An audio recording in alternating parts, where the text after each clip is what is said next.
Hindi ko dapat inaasahang makakauwi ako ng ganun kaaga. Nagpalit kami ng shift ng isa sa mga kasama ko sa bodega.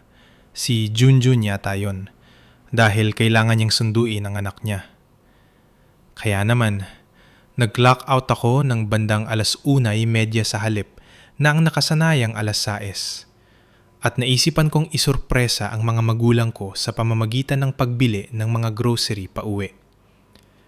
Ang mga basic lang naman, gatas, itlog, at ilang instant na pagkain para sa hapunan. Hindi ako nag-e-expect ng party o kahit pasasalamat man lang. Hindi naman ganoon ang takbo ng buhay sa bahay namin, pero naisip ko na baka ma-appreciate nila ito. Baka isa ito sa mga maliliit na bagay na magbibigay sa akin ng isang "Salamat, Danilo." Yun ang pangalan ko, Danilo. 27 taong gulang ako at nakatira pa rin sa poder ng mga magulang ko nung mangyari ito. At maniwala kayo, alam ko ang tingin ng iba rito. Hindi ko ito ipinagmamalaki, pero practical lang. Nagbabayad ako ng utang sa kolehiyo. Nag-iipon para sa isang segunda man ng sasakyan na hindi hihingal sa mga paakyat na daan. At sinusubukang magkaroon ng sapat na ipon para makaalis nang hindi nababaon sa utang at puro instant noodles ang kinakain. Ang usapan ay magbabayad ako ng 15,000 piso bawat buwan. Maglilinis ng sariling kalat at hindi sila gagambalain. Ang huling bahaging yon ang hindi nakasulat na kasunduan. Ang kapatid ko namang si Rico, ibang usapan. Si Rico ang paborito. Mas bata siya sa akin ng 2 taon, 25. Guwapo at laging alam ang tamang sasabihin sa tamang sandali. Siya ang tipo ng lalaki na paborito ng mga guro noong high school kahit laging huli ang mga assignment niya.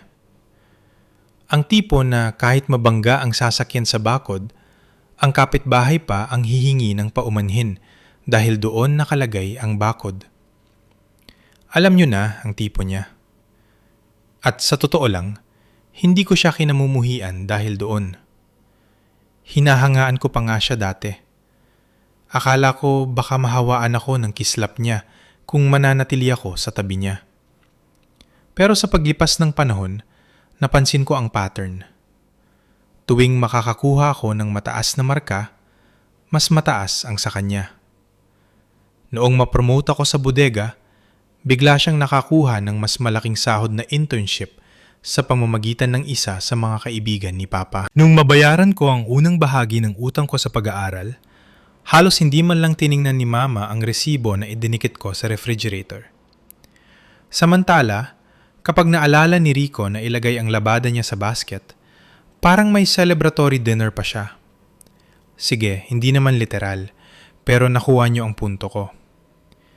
Dayunpaman, sinabi ko sa sarili ko na sensitibo lang ako, na natural lang ang paboritismo kapag ang isang anak ay mas madaling ipagmalaki kaysa sa isa.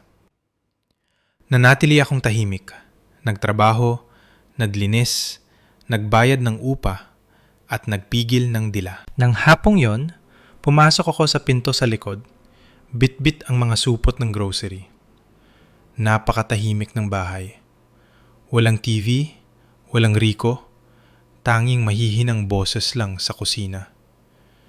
Akala ko hindi nila narinig ang pagpasok ko.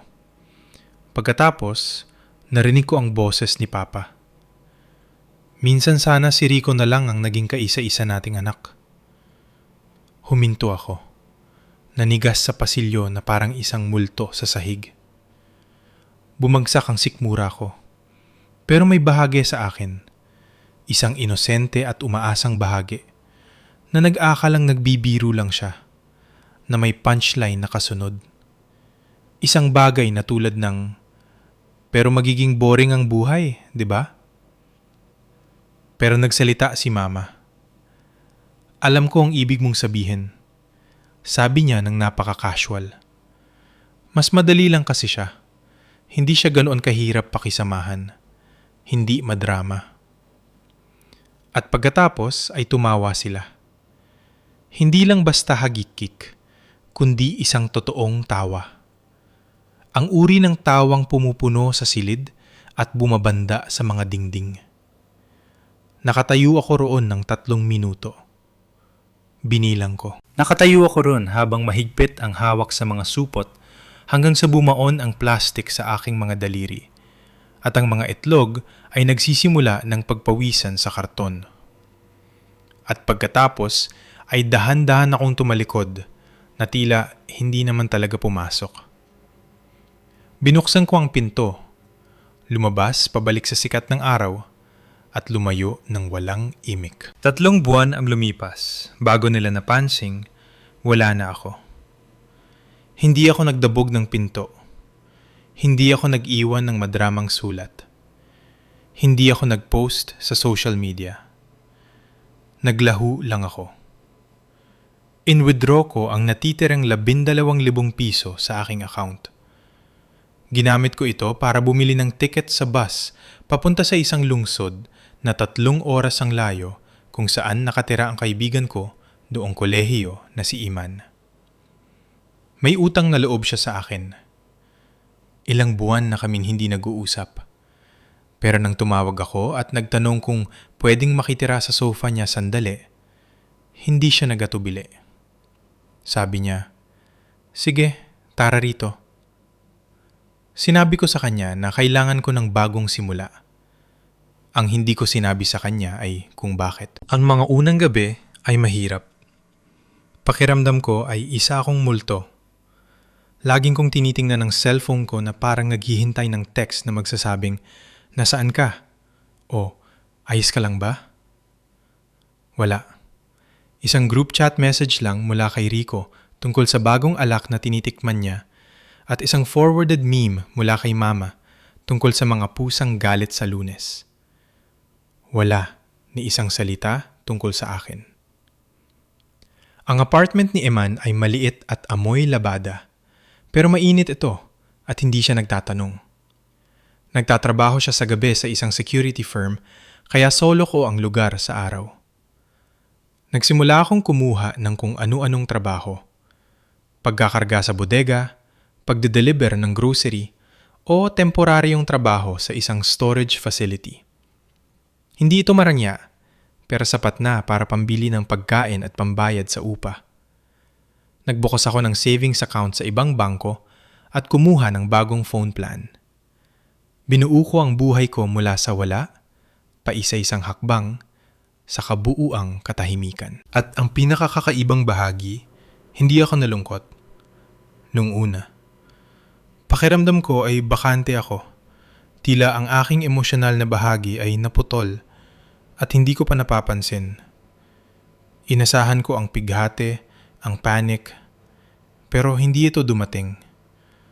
Hanggang sa isang gabi bandang 2:00 ng madaling araw, nang makauwi si Eman at makita akong nakaupo sa sahig ng kusina habang nakabukas ang refrigerator, kumakain ng peanut butter gamit ang kutsara at umiiyak ng napakalakas na hindi na ako makahinga. Sa tingin ko, ang peanut butter ang naging mitsa. Iyon ang eksaktong brand na binibili ni Mama noon. Laging nasa 2nd shelf. Ang makita itong muli ay tila may bumasag sa loob ko. Sinabi ko kay Eman ang lahat ng gabing yun, mula sa sandali sa pasilyo hanggang sa 3 minutong paghihintay at ang tunog ng tawa ng aking mga magulang. Hindi siya nagsalita nung una. Umupo lang siya sa tabi ko at hinayaan akong magsalita. Nang matapos ako, tumayo siya, nagtimpla ng kape at nagsabi, "Huwag ka nang babalik ng kailanman." Tumanggu ako. Alam ko na yun. Gayunpaman, may bahagi sa akin na nagtatanong, gaano kaya katagal bago nila mapagtanto na wala na ako? 3 linggo? 1 buwan? Lumalabas na inabot ito ng 3 buong buwan. At nang sa wakas ay makipag-ugnayan sila, hindi man lang tawag. Isang group email lang. Ang subject, kumustahan ng pamilya. Binuksan ko ito, bumibilis ang tibok ng puso nag-iisip na baka lang may kaunting pag-aalala o tanong tungkol sa aking kalagayan. Pero wala, si Mama yon. Nagtatanong kung may plano na para sa Paskuhan. Inilista niya kung sino ang magdadala ng ano. Tinanong si Rico kung kumpirmadong darating ang bago niyang girlfriend at nagdagdag ng isang matamlay na linya sa dulo. Danilo, kung nandyan ka lang, balitaan mo kami. Kung nandyan lang ako, na tila ba naglakad lang ako sa labas at na-distract lang. Iyon ang sandali na ang kawalan sa loob ko ay tumigas at naging iba.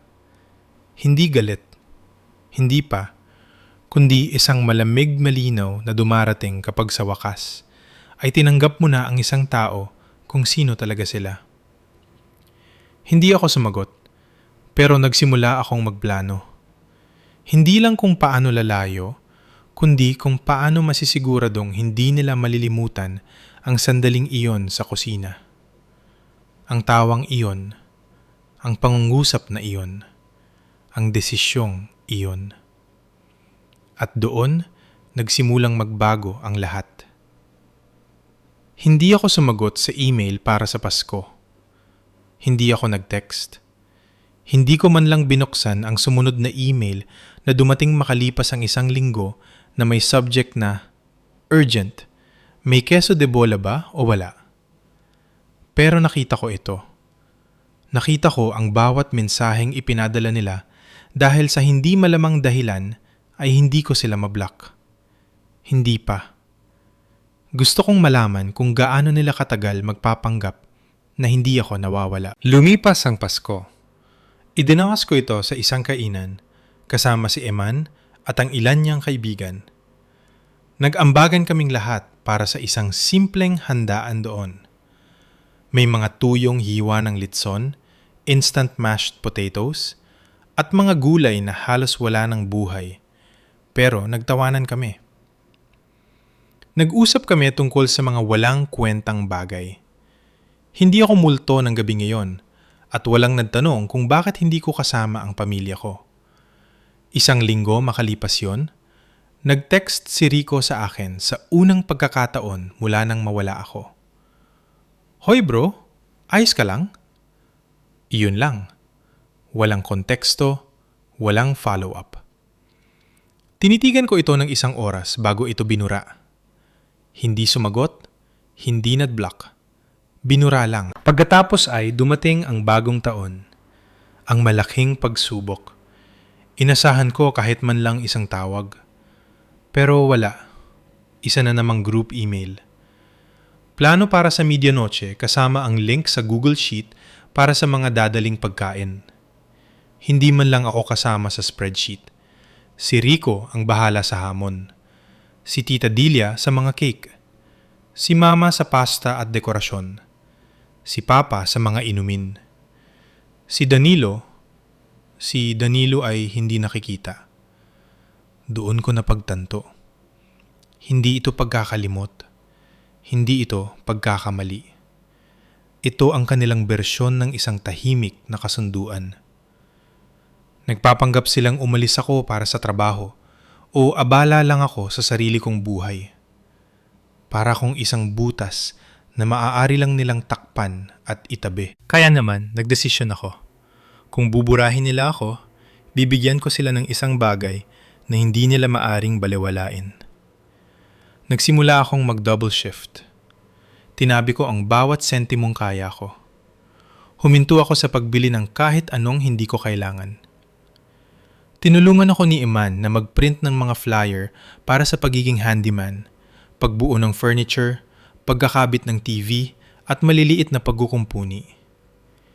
Ipinaskil ko ang mga ito sa buong paligid at idinikit sa bawat bulletin board ng mga laundry shop sa loob ng 10 milya. At unti-unti, bumuti ang takbo. Lumaki ang ipon ko. Hindi na lang ako nabubuhay para makaraos. Nag-iipon na ako ng pera. Sa unang pagkakataon sa loob ng maraming taon, naramdaman kong may kontrol ako, na ang kinabukasan ko ay akin na. Samantala, ang mga text mula sa bahay ay nanatiling madalang. Enero. Sana mainit ang suot mo. Pebrero. Sabi ni Papa, hello daw. Nakabili ng bagong kotse si Rico. Marso. Mag-ootsenta na si Lola. Darating ka ba? Lahat yon ay binaliwala ko hanggang sa dumating ang Abril. Doon ko natanggap ang voicemail. Inaayos ko ang isang tumutulong gripo sa bahay ng isang matandang mag-asawa nang mag-vibrate ang cellphone ko. Nakita ko ang missed call. Mama. Inirapan ko ito at ibinalik ang phone sa bulsa. Pero nang gabing yun, may nagsabi sa akin na pakinggan ang mensahe. Ang boses niya ay nanginginig. Hindi malungkot, pero kakaiba. Hi Danilo, sana ayos ka lang. Wala kaming balita sa'yo. Alam kong naging kakaiba ang lahat. Baka may nasabi kaming mali, pero mahal ka namin ha? Totoo yun. Sabihin mo lang sa amin kung ayos ka lang. May katahimikan sa dulo. Mga 5 segundo bago naputol ang mensahe. Tila sinusubukan niyang mag-isip pa ng sasabihin pero wala siyang mahanap. Muntik na akong bumigay. Muntik na. Pero naalala ko ang hapon na yon, ang plastic na bumaon sa aking mga daliri. Ang tunog ng kanilang tawa na umaalingaw-ngaw sa pasilyo. At biglang, ang voicemail na yon ay nagmukhang isang palabas. Tila isang actress na nakalimutan ang kanyang linya. Hindi ako sumagot. Kahit nang mag-text si Rico, makalipas ang 2 araw. Masyado kang madrama. Umuwi ka na nga. Galing pa talaga sa kanya yon. Lalo na dahil habang nangyayari ang lahat ng ito, nakakabalita ako mula sa mga dating kapitbahay at kaibigan. Hindi direkta, kundi sa pamamagitan ng social media at pinsan ni Eman. Mga balitang tulad ng na-promote na sa wakas si Rico o nag-golf na naman si Rico at si Papa, tradisyon ng pamilya. Tradisyon ng pamilya. Ilang taon na akong hindi nayayaya sa mga danong lakad. Simula noong mag-21 ako at magtanong kung bakit ako ang laging nagbabayad ng sarili kong bills habang si Rico ay tila may mahiwagang bank account na hindi naubusan. At ngayon, sa edad na 27, isa na akong multo sa kanilang timeline. Pagkatapos ay dumating ang tunay na sakit. Sabado noon, maulan. Naalala ko dahil galing lang ako sa paglilinis ng imburnal ng isang tao at basang-basa ang hoodie ko. Habang nag-i-scroll sa Instagram, nakita ko ito. Isang post mula sa pinsan kong sikat. Nakatag ang mga magulang ko at si Rico. Ang litrato ay isang malaking group shot sa isang restaurant. Lahat sila ay bihis na bihis. Ang caption? Sobra kaming proud sa engagement ni Rico. Napakagandang dinner kasamang pamilya. #ring, #family. Engagement. Dinner kasamang pamilya. Ini-zoom ko ang picture. At nandoon nga sila. Si Mama, si Papa, si Tito Jerry, si Tita Dilia, ang fiancé ni Rico, isang babaeng maputi na hindi ko pa nakita kailanman, at isang mesa na puno ng mga nakangiting muka. Lahat sila. Bawat miyembro ng malawak na pamilya na pumupunta sa aming mga Pasko at handaan. At ako, wala kahit saan. Kahit man lang banggit. Ibinaba ko ang cellphone ko. Lumabas ako. Hindi ko man lang kinuha ang jacket ko. Naglakad lang ako hanggang sa hindi ko na maramdaman ang aking mga daliri.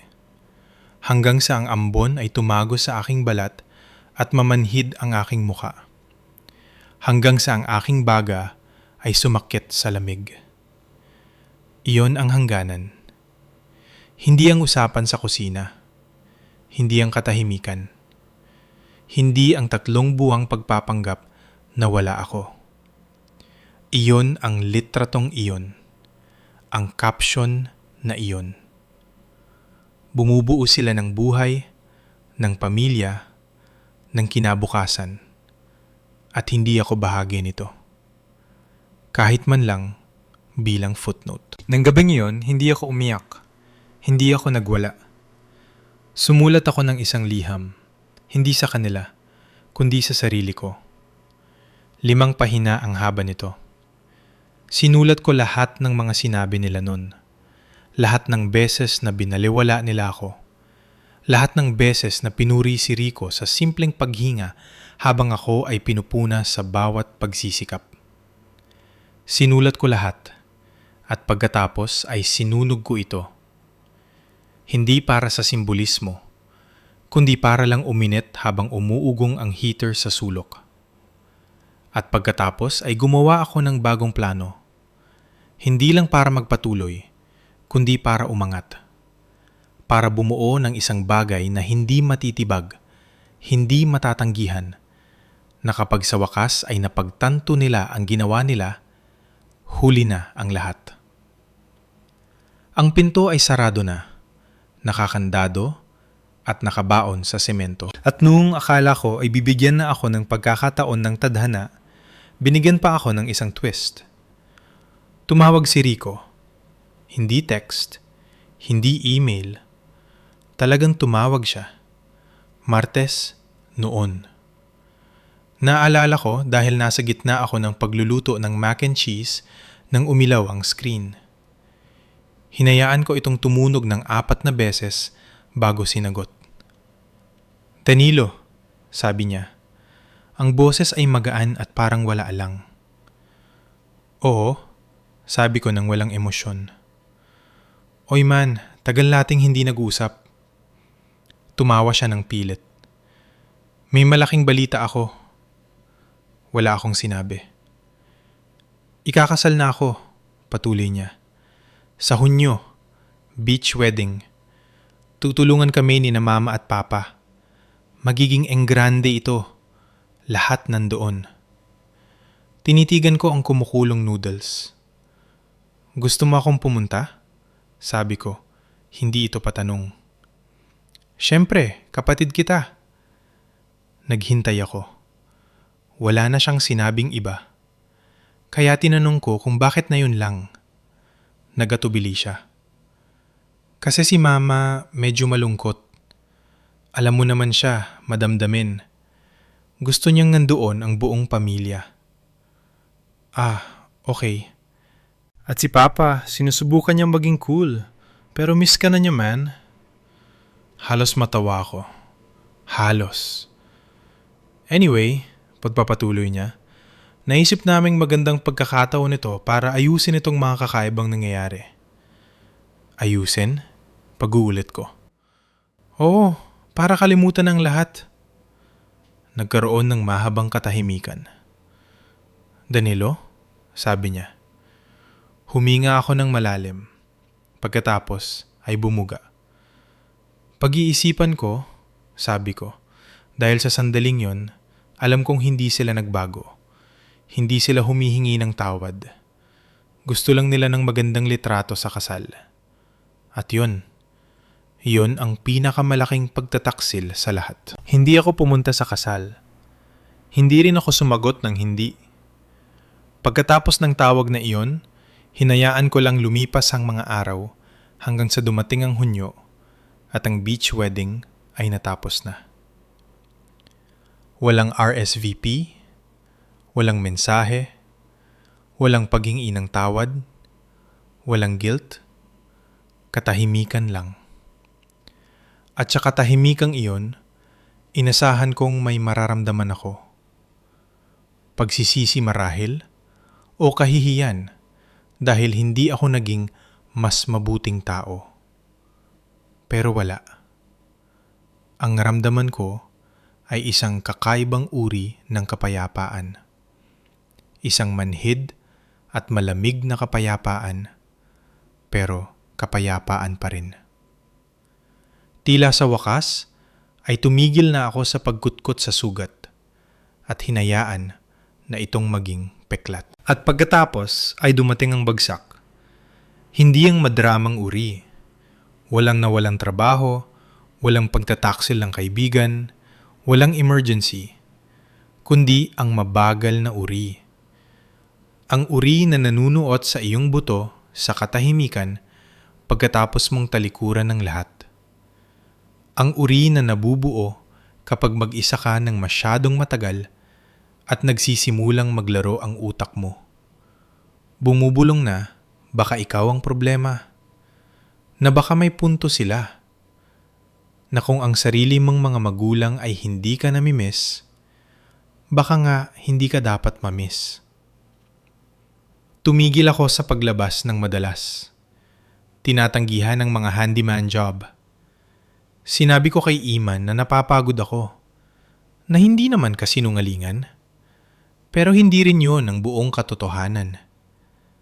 Mas maraming oras akong nakahiga sa sofa, kumakain ng take-out at nanonood ng mga tao sa YouTube na inaayos ang kanilang buhay habang hinahayaan ko ang sa akin na huminto. At si Iman, pasensyoso siya, pero hindi siya tanga. Kailangan mong bumangon man, sabi niya isang gabi habang nakatayo sa pinto. 4 na araw na suot mo ang hoodie na yan. Hindi ako sumagot. Hindi ko kaya. Tinitigan ko lang ang karpet na tila may mga sikreto itong sasabihin. Hindi mo sila kamukha, dagdag niya. Alam mo naman yon, 'di ba? Tumanggo ako, pero hindi ito bumaon sa isip ko. Bumuntong hininga siya, umiling at umalis. Nang gabing iyon, sa wakas ay tiningnan ko ang sarili ko sa salamin. Hindi lang sulyap. Tinitigan ko talaga. Maputla ako. Magulo ang buhok ko. Malalim ang paligid ng mga mata ko. Ang uri ng lalim na hindi galing sa puyat, kundi sa sobrang pagtulog. Ang hoodie ko ay matigas na sa dumi. Mukha akong taong tumigil na. Iyon ang rock bottom.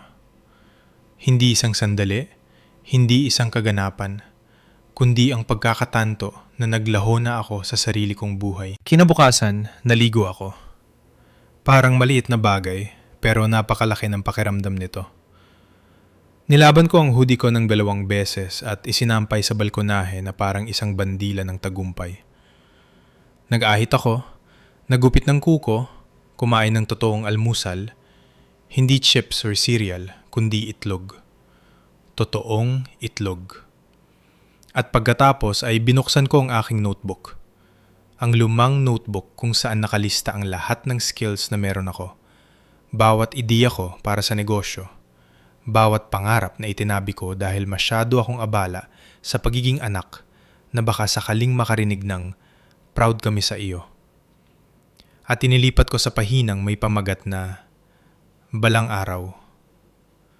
Sa itaas ng pahinang yon ay ang mga salitang magkaroon ng isang bagay na totoo, isang bagay na akin, isang bagay na hindi nila maaring kunin o baliwalain. Tumama ito sa akin na parang suntok. Hindi ko lang gustong takasan ng mga magulang ko. Gusto kong bumuo ng isang bagay na hindi nila maaring itatwa. Kaya pinili ko ang idea na binilugan ko ng 3 beses. Custom woodwork at repairs. Mukhang simple, pero may vision ako. Hindi lang pag-aayos, kundi paggawa. Handmade furniture, home upgrades, wood accents, personalized shelving, lahat ng mga bagay na tinutulungan ko ang lolo ko noon sa garahe niya bago siya pumanaw. Mga bagay na tumatagal. Wala akong pera para magrenta ng shop, pero may 2 kamay ako, ilang gamit at sapat na ipon para sa materyales ng isang solidong proyekto. Kaya bumuo ako ng isang bench. Dahan-dahan ko itong ginawa, niliha hanggang kuminis. Sinunog ang pattern sa upuan, nilagyan ng varnish, at ipinost online na may caption na handmade, custom, one of one. Nabenta ito sa loob ng 2 araw. Hindi ganun kalaki. 7,500 piso lang. Pero pakiramdam ko ay nanalo ako sa loto. Kaya gumawa ako ng pangalawa. Sa pagkakataong ito, isang coffee table. At 1 linggo makalipas yon, may nag-message sa akin na nagtatanong kung pwedeng gumawa ng buong set Mesa, upuan, at shelves. Hindi ako nakatulog ng gabing yun. Iniisip ko lang na may gustong bumili ng ginawa ko. Iyon ang simula ng ikalawang ugat. Ang pangalan ay nanggaling sa usapan namin ni Eman tungkol sa kung paano ang kahoy ay may unang grain, ang nakikita mo agad, at pagkatapos ay may ikalawang grain. Mas malalim, mas pino, nakikita lang kapag tinamaan ng tamang liwanag. Ikaw ang ikalawang ugat, sabi niya. Hindi nila nakita yon, pero nandoon lang laging nakatago. Inirehistro ko ang pangalan ng negosyo, gumawa ng basic website, at nagsimulang gumawa ng mga job tuwing weekend habang nag-handyman pa rin sa araw. Mahirap ito. Lagi akong pagod, pero hindi na ako depressed. At ang pinakamagandang bahagi, bawat benta, bawat kliyente, bawat custom order, akin yun. Hindi ibinigay sa akin, hindi dahil may tumawag o may humila ng koneksyon. Pinaghirapan ko ito. Ako, si Danilo, ang bata na nakatayo sa pasilyo habang pinapakinggan ang kanyang mga magulang na tumatawa tungkol sa kung paano magiging mas mabuti ang buhay kung hindi siya nag-exist. Ang tawang yon, unti-unti nang humihina ang alingongaw bawat araw, lalo na nang buksan ko ang email ko isang gabi at makita ito. Subject, Inquiry. Custom table para sa wedding gift. Ang mensahe? Hi! Nakita ko ang site mo sa isang kaibigan. Ang ganda ng gawa mo. Nagtatanong lang kung gumagawa ka ng custom engraving. Ikakasal kami ng fiancé ko ngayong fall at gusto sana namin ng custom table para sa mga regalo na may initials at petsa namin. Paalam kung available ka. Emily Harper. Tinitigan ko ang screen. Emily, siya yon, ang fiancé ni Rico. Wala siyang kamalay-malay kung sino ako. Marahil ay napadpad siya sa site ko dahil sa isang kaibigan o isang reshared post.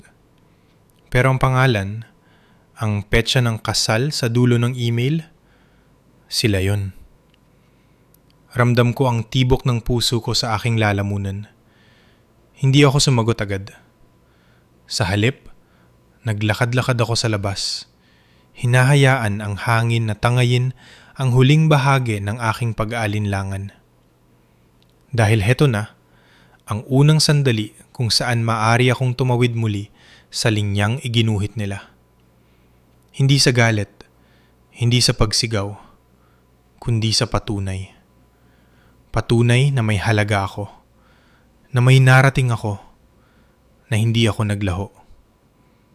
Nag-evolve ako. Pero alam ko rin na kung sasabihin kong oo, hindi ko ito gagawin para sa kanila. Hindi para kay Rico. Hindi para kay Mama. Hindi para magpatunay ng kahit ano. Gagawin ko ito para sa akin. Para paalalahanan ng sarili ko na maari akong maging uri ng lalaki na nagpapakita kapag mahalaga ang sandali. Kahit walang ibang gumagawa nito para sa akin. Umuwi ako, umupo, at sumagot. Hi Emily. Gumagawa ako ng custom engraving at ikararangal kong tumulong sa pagbuo ng isang mahalagang bagay para sa inyong kasal. Congratulations sa inyong dalawa.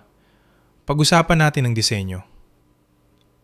Walang lagda, walang pahiwatig kung sino ako. Pangalan lang at produkto. At nang pindutin ko ang send, hindi ko naramdaman na gumaganti ako. Naramdaman ko ang kapangyarihan dahil maari nilang akong nakalimutan. Pero ang mundo ay hindi. At nagsisimula pa lang ako. Hindi ko sinabi kay Emily kung sino ako. Hindi sa email, hindi sa invoice, kahit sa delivery note. Nanatili akong profesional, mabait, magalang, pero medyo malayo ang loob. Hinayaan ko siyang maging isa pang kliyente, isa pang pangalan sa spreadsheet ko. Pero ang irony ay hindi ko nakalimutan. Mapapangasawa niya ang kapatid ko, ang golden boy, ang sentro ng bawat hapag at litrato. Ang parehong tao na minsan ay nagtanong kung pwedeng dumaan ako para ayusin ang lababo isang linggo matapos kong lumayas na parang walang nangyari. At ngayon, gusto niyang ako ang gumawa ng centerpiece para sa kanilang kasal. Iyon lang ay sapat na sana para sa karamihan ng tao. Sapat na irony, sapat na closure. Pero habang ginagawa ko ang pirasong yon, habang pino ang mga ukit at kumikinang ang kahoy, may isang isipang paulit-ulit na tumatatak sa akin. Hindi pa rin nila alam kung sino ako. Nagsimula itong maliit. Inisip ko ang paghahatid ng produkto, ang makita ang mukha ni Rico kapag nakita niya ako. Inisip ko si Mama at Papa na nakatayo sa likuran niya, nagpapanggap na hindi tumititig. Inisip ko ang katahimikan, ang pagkabahala, ang mga nauutal na bate. Pero hindi sapat ang imahinasyon. Gusto ko ng kontrol. Gusto ko ng katumpakan. Hindi ko gustong gumawa ng eksena. Gusto kong isulat ang buong script at paupuin sila sa audience. Dilat ang mata, nanghinginig ang kamay, at walang ideya sa susunod na mangyayari. Kaya nagtrabaho ako. Una, ginawa kong ganap na kumpanya ang ikalawang ugat. Nag-file ako ng mga papel, kumuha ng part-time na accountant, at nagbukas ng business bank account. Ang logo ay naging malinis at minimalist na inilagay ko sa lahat ng boxes, invoices, at may burn stamp pa bawat produkto. Sumunod, in-upgrade ko ang website. Nagdagdag ako ng mga testimonial at inayos ang portfolio. At ito ang susi. Nagsimula akong mag-vlog. Hindi yung parang diary, kundi storytelling. Mga litrato ng mga gawa ko, mga kwento sa likod nito. At sa pagitan ng mga entries na yon, nagsama ako ng personal na post na karaniwang ini-scroll lang ng tao nang hindi iniisip. Ang mesang nagpasimula ng lahat. Iyon ang pamagat. Sinulat ko ang tungkol sa unang malaking commission ko, isang custom wedding table na may initials at petsa. Hindi ako nagbanggit ng mga pangalan. Hindi ako nag-post ng mga muka, pero tiniyak ko na ang mga detalye ay sapat na para sa kahit sinong kapamilya na mapapadpad sa pahinang iyon na mapapaisip. Sandali lang, pero hindi sila makakasiguro. At yon ang punto. Samantala, tinanggap ko ang bayad ni Emily at nagpadala ng mga disenyo. Pumili siya ng isa. Nagsimula akong mag-ukit. Lumipas ang mga araw, dumating ang mga order, at pagkatapos ay mga 2 linggo bago ang kasal, nakatanggap ako ng tawag. Mama, ang daliri ko ay lumutang sa screen. Pwede ko itong hayaan sa voicemail. Dapat sana. Pero may nagtulak sa akin na sumagot. Hello? Hindi siya nagsalita agad. Danilo. Sa wakas ay sabi niya, mahina na tila, hindi sigurado kung ako nga iyon. Oo. Hi. Huminto siya ulit. Nakita ko ang blog mo, yung tungkol sa mesa. Bingo. Nanatili akong tahimik. Hindi ko alam na naging ganito ka na pala katagumpay. Patuloy niya. Ang papa mo at ako, wala kaming kaalam-alam. Nararamdaman ko ang paghihirap niyang ayusin ang mga salita. Hindi siya tumatawag para humingi ng tawad. Tumatawag siya dahil ang ilusyon ay nabasag na. Sa loob ng maraming taon, sinasabi nila sa kanilang sarili na sinusubukan ko palang hanapin ang sarili ko. Ngayon, alam nilang may direksyon ako at hindi sila kasama roon. Proud ako sa iyo, sabi niya. Napang-iti ako. Salamat. Isang panghinto. Pupunta ka ba sa kasal? Heto na ang bitag. Pwede sana akong sumagot ng oo. Pwede akong pumayag na maging mabuting anak, ang nawawalang kamag-anak, ang nagpapatawad na kapatid. Pero hindi na ako interesado sa pagsali. Interesado na ako sa pagkita sa akin. Kaya sabi ko, ihahatid ko na lang ang mesa ng personal. Gusto kong makasiguradong darating ito ng maayos. Ah, sabi niya, nagulat. Sige, maganda yun. Maganda. Hay buhay. Nagpaalam na kami agad. Ang susunod na 2 linggo ay puro paghahanda. Tinapos ko ang mesa, inayos ang mga gilid, nilagyan ng secret drawer sa ilalim. Isang bagay na hindi ko sinabi kay Emily. Isang maliit na disenyo kung saan pwede silang maglagay ng mga alaala o sulat. Sa drawer na yon, naglagay ako ng selyadong sobre. Walang return address, walang pirma. Ang mga salita lang. Basahin pagkatapos ng kasal. Sa loob ng sobre ay isang pahinang sulat. Ang nakasulat, hindi niyo ako kilala. Hindi talaga. Pero narinig niyo na ang tungkol sa akin. Ako ang naglaho. Ang hindi kailanman binabanggit ng pamilya ng fiancé mo. At ayos lang yun. Wala kang utang sa akin. Pero ang mesang ito ay ginawa ng bersyon ng sarili ko na hindi nila pinag-aksayahang tingnan. Ang hindi naglaho. Ang bumuo sa sarili niya mula sa katahimikan. Congratulations sa inyong kasal. Sana ang inyong pagsasama ay mabuo sa katotohanan, hindi sa pagpapanggap. Walang galit, walang sumbat, katotohanan lang. Akala ni Iman masyado itong banayad. Dapat naghagis ka ng bomba sa kanila, sabi niya.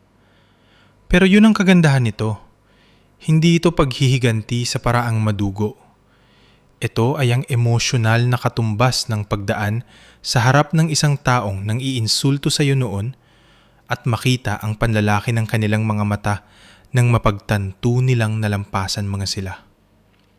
At para makasiguradong tatama ang punto, may huli akong hakbang. Kinontak ko ang isang kaibigan ni Iman na nagtatrabaho sa local PR. May utang siyang pabor kay Iman. Nagtanong ako kung pwedeng ilagay ang isang maliit na feature sa isa sa mga online lifestyle blogs tungkol sa mga lokal na artisano. Pumayag siya. Ang artikulo ay lumabas isang araw bago ang kasal. Ikalawang ugat. Paano ginamit ng isang artisano ang sakip para sa layunin? Ang mukha ko ay wala roon. Pero ang kwento ko ay nandoon.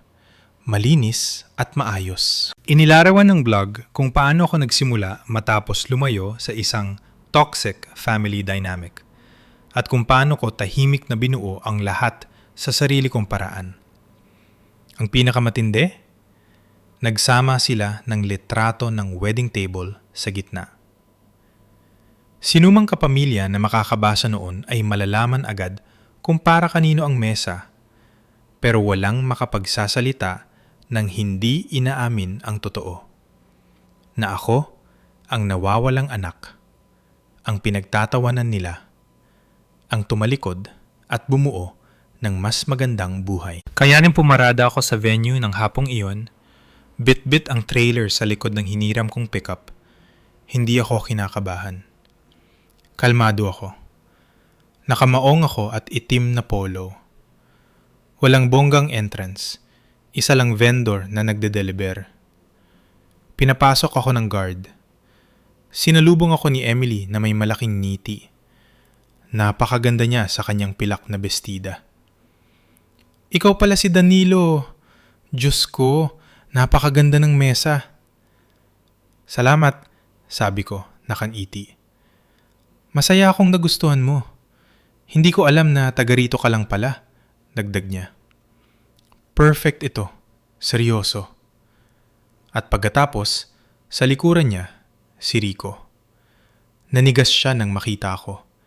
Tila nakakita ng multong may hawak na martilyo. Pero hindi ako natinag.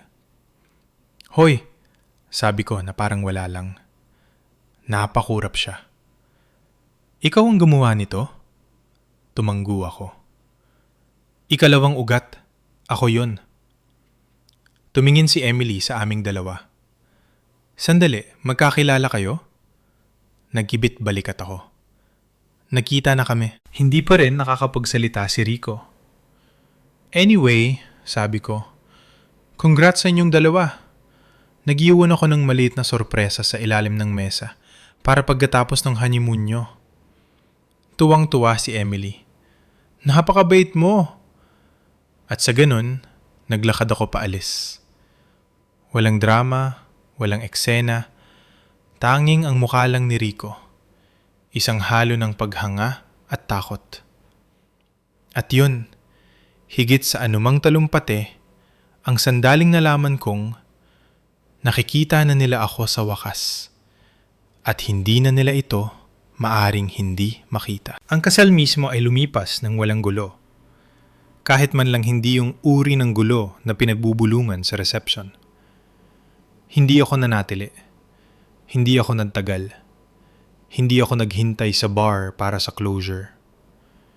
Inihatid ko ang mesa, nagpasalamat, at umalis bago pa magsimula ang seremonya. Sinadya ko yun. Ang tunay na paghihigante ay hindi maingay. Hindi kailangan ng saksi sa mismong sandali. Kailangan ito ng panahon. Kailangan ito ng espasyo. Kailangan itong hayaan ang mga tao na harapin ng mga bagay na binaliwala nila hanggang sa magsimula itong mangate. Umuwi ako, naligo ng matagal at natulog ng 10 oras. Ang uri ng tulog na nakukuha mo kapag sa wakas ay natapos mo ng isang mabigat na gawain at naibaba na ito ng tuluyan. Ang epekto ay hindi nangyari ng sabay-sabay. Dumating ito sa mga alon. Ang unang alon ay tumama makalipas ang 3 araw. Tinawagan ako ni Rico. Hindi text, hindi voicemail, kundi tawag. Hinayaan ko itong tumunog. 1, 2. Sa 3 ring, sinagot ko. Ano? Sabi ko. Hindi galit, flat lang. Ano ba yon? Bulyaw niya. Hindi na nag-abalang bumate. Ang mesa? Nagustuhan mo naman, di ba? Hindi ito nakakatawa, sabi niya. Nahanap ni Emily ang sulat. Sumandal ako sa sofa. Okay. Galit siya, patuloy niya, litong-lito. Tinanong niya kung bakit walang nagbabanggit sa'yo. Kung bakit hindi niya alam na may kapatid ako na siyang gumawa ng centerpiece ng kasal namin. Mukhang nakakahiya nga yun, sabi ko. Ipinahiya mo kami. Hindi, kalmado kong sagot. Sinabi ko lang ang totoo ng tahimik. Kayo ang nagpahiya sa sarili nyo. Natahimik siya. Pagkatapos, umiyak si Mama. Halos matawa ko. Halos. Tungkol saan? Tanong ko. Sinasabi niya na hindi niya alam na ganoon ang nararamdaman mo. Na nasasaktan ka pala. Na kung alam lang daw niya. Hindi niya alam? Pagputol ko. Narinig niya ako. O hindi. Kahit ano pa man, pinili niya ang mas madali. Huminga ng malalim si Rico. Hindi mo kailangang gawin ito. Kailangan, sabi ko. Kailangan ko. Binabaan niya ako ng telepon. Ang 2 alon ay galing sa pinalawak na pamilya. Nagpadala si Tita Delia ng mahabang email. Hindi humihingi ng tawad, kundi nagpapaliwanag. Nagpapaliwanag kung gaano kahirap ang maging magulang na walang taong perpekto, na minsan ang mga nasasabi ng pribado ay hindi dapat sineseryoso. Sumagot ako ng isang pangungusap. May mga bagay na mahalaga lamang dahil sinabi ang mga ito ng pribado. Sinubukan ni Tito Jerry ang magbiro. Nag-message siyang, mukhang may utang kaming beer sa'yo, bata. Hindi ako sumagot. Ang pinsan kong si Kat, salamat sa kanya, ay tumawag talaga. Hindi na siya nagpaligoy-ligoy. Hindi ko alam, sabi niya. Wala kaming alam lahat. Talagang nagkamali sila. Alam ko, sabi ko. Sapat na yon. Ang ikatlong alon ang siyang pinakamahalaga. Humiling sina mama at papa na makipagkita. Hindi agad. Inabot ito ng halos 1 buwan. 1 buwan ng mga awkward na usapan sa mga kamag-anak. 1 buwan ng mga tingin mula sa gilid ng mata. 1 buwan na may mga taong nagtatanong, "Oh, nasaan na si Danilo ngayon?"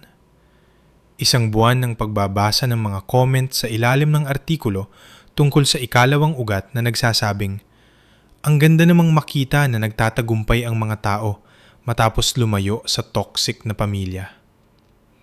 Ang salitang toxic ay sumunod sa kanila kahit saan. Nagkita kami sa isang neutral na lugar.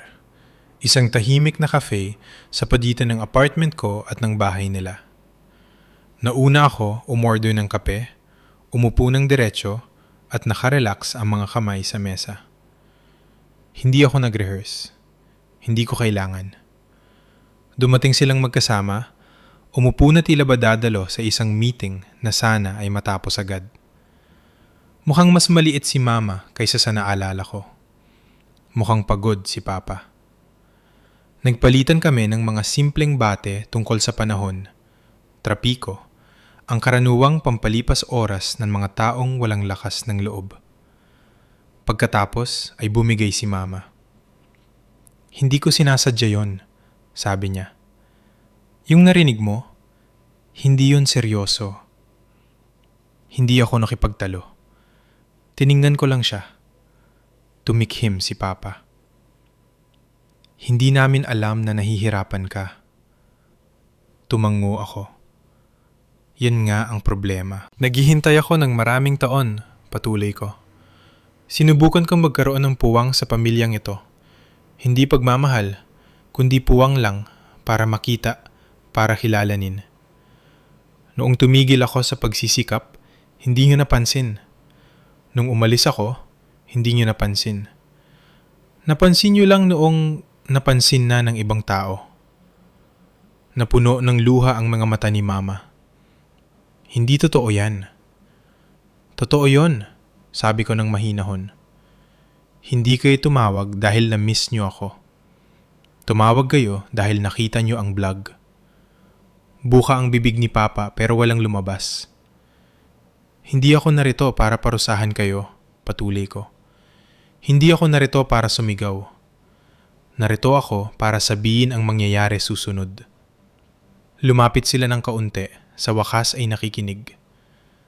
"Ayoko ng relasyon," sabi ko. "Hindi ngayon. Baka kahit kailan. Hindi ko kayo kinamumuhian. Hindi ko lang mapagkakatiwalaan ang buhay ko sa inyo." Inabot ni mama ang kamay ko. Binawi ko ito. Hindi ng marahas, kundi ng matatag.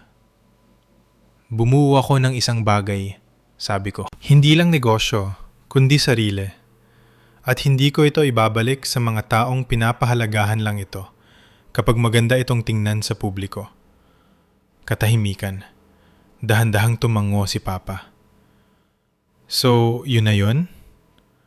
"Oo," sabi ko. "Yun na yun." Hindi nila ako kinalaban tungkol doon. Iyon ang pinakamalinaw na bahagi. Tumayo sila at umalis. Nanatili ako roon ng sapat na oras para tapusin ang aking kape. Ang huling alon ay dumating makalipas ang ilang buwan. Naging matagumpay ang ikalawang ugat. Hindi ito naging biglaan, hindi naging viral, kundi naging matatag. Sa pamamagitan ng mga rekomendasyon, mga suking kliyente, at mga malalaking kontrata. Kumuha ako ng pangalawang trabahador, pagkatapos ay pangatlo. Lumipat ako sa isang totoong shop na may roll-up door at ang logo ko na nakapinta sa gilid nito. Isang hapon, habang sinusuri ang mga invoice, nakatanggap ako ng email mula kay Emily. Nagpasalamat siyang muli para sa mesa.